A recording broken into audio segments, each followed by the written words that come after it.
So the RHIA exam has tons of information compiled in this 4-hour exam. But I can tell you guys that there is one topic that every single student seems to always see on their RHIA.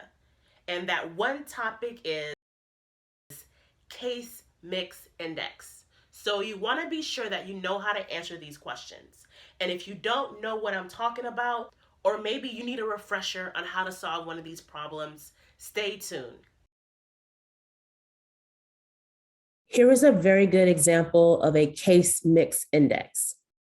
For these questions, you are typically given a chart that looks like this, where you have a number of columns, one that shows something called the MSDRG identifier, relative weight, and then a number of patients with this MSDRG.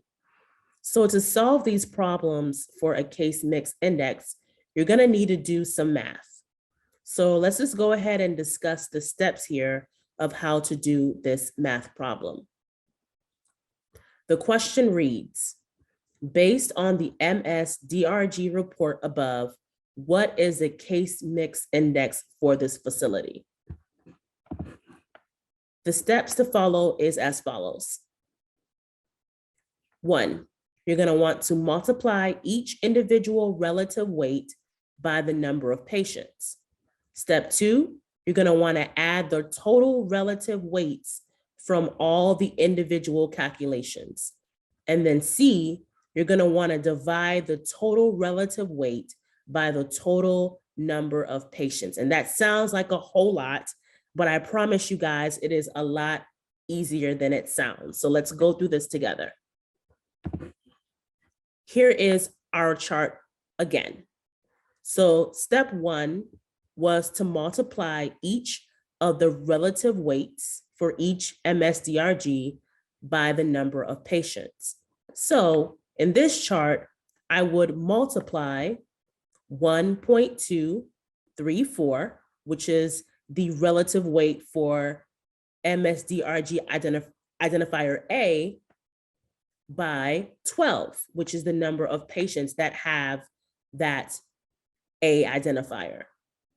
There are 10 patients that have B as their MSDRG identifier. So I would multiply 10 by its relative weight, which is 3.122. Again, for C, I would multiply 2.165, which is the relative weight, by the number of patients which have C as their MSDRG, which is going to be 19 here. And then last, we're going to have D as our identifier. The relative weight is 5.118, and I'm going to multiply this number by the number of patients that have that D identifier, which is 16.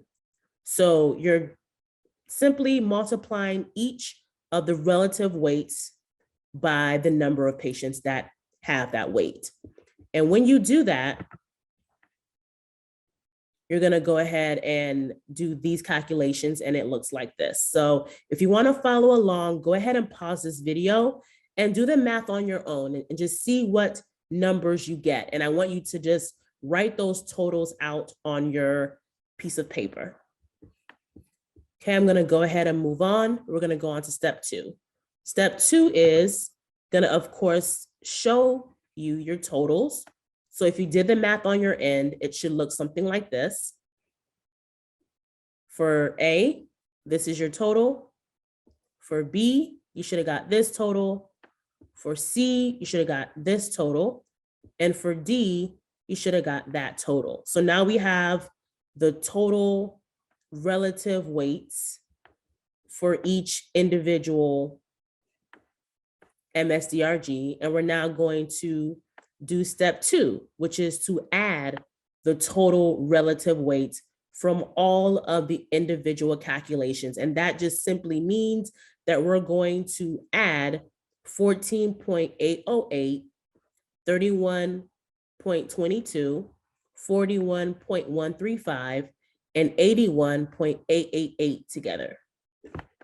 Okay, so I'll go ahead and once again stop it here. And feel free to pause and follow along on your end. And if you do that, the total that you're gonna get on your end should be 169.051 as your total relative weight for all of the different MSDRGs. Okay, so now our last step, now that we have that total relative weight, is gonna be to divide the total relative weight by the total number of patients. And if you remember from earlier on, we had a column here where it broke down how many patients had each MSDRG. So what you're gonna do is you're gonna add 12, 10, 19, and 16 together. And by adding all these numbers together, the total that you'll get is 57. So for our final step, we're gonna divide our total relative weight by 57. So it should look something like this. So this is what you should have on your end if you're working along with me here. We first multiplied each of the numbers, each of the individual relative weights for each individual MSDRG by the number of patients. We documented that. We then added these numbers together, which gave us, the total, which is right here, 169.051. We then calculated and, added together the number of, or the total number of patients. That was 57. And now to get our final answer, the case mix index that we're looking for, we're gonna divide that total relative weight by the total number of patients. And so the correct answer, the CMI, if you were taking your exam, would be 2.965807. And you'll know it's the right answer. The RHIA will, round it up and you'll know which one is the right answer, but this is what you should have received on your end. And that is it. That is case mix index. So I hope that this was very helpful. I can guarantee that you will see this on your exam, like I mentioned earlier. So please be sure that you understand how to do this calculation. It is very simple math, and I believe that they put it on there because with the timer going on there and you're frazzled and panicking to get through the questions, something as easy as case mix index could cause someone to just completely freak out if they're not composed or aware of how to do all the math. So when you see this type of question on your exam, just take a deep breath and just follow the 3 steps. And if you don't remember what those 3 steps are, it is gonna be multiply, add, and then divide. Okay, and please feel free to watch this video again if you didn't get the steps properly, and I'm sure that you will have it down for RHIA Day. Please like and subscribe to this channel if this was any help to you, and please share this channel with anyone that may benefit from this RHIA content. Thank you, and see you guys on the next video. Bye.